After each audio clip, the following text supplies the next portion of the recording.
This is question 11 from Module 2 Hard of Bluebook Practice Test number 5.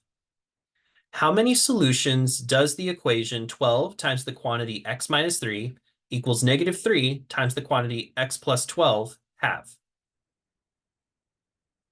One thing to notice about these equations is that it is two linear equations set equal to each other. The solutions to linear equations can have three outcomes. If the two lines intersect at one point, then it has one solution. If the two lines are parallel, in which case it would have no solution.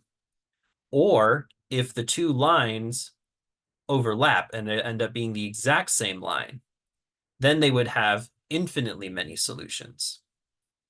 So just from the scenario given, it is impossible for answer choice B to be correct, since the two lines can only have these three possible outcomes. It's impossible for a line to intersect itself twice. Now, for two linear equations to be parallel or the same line, the coefficient of the x term must be equal in each of the linear equations.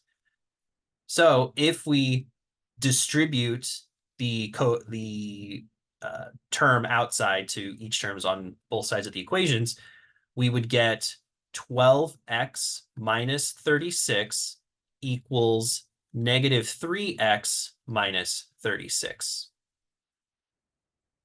The coefficient on this side is 12, and the coefficient on this side is negative 3. So since the coefficients are different, it cannot be parallel or the same line, which means the only option is that both lines intersect exactly once, which is answer choice A. There's no need to have to solve this problem, but if you wanted to continue solving this equation, you would add 36 to both sides, which yields 12x equals negative 3x. Add 3x to both sides to get 15x equals 0. And this then becomes x equals 0 is the one solution to this equation. So it has exactly one solution when x is equal to 0. Not to be confused with saying that 0 is the solution, or there are 0 solutions. There is exactly one solution, and it is at the value x equals 0. So the correct answer is A.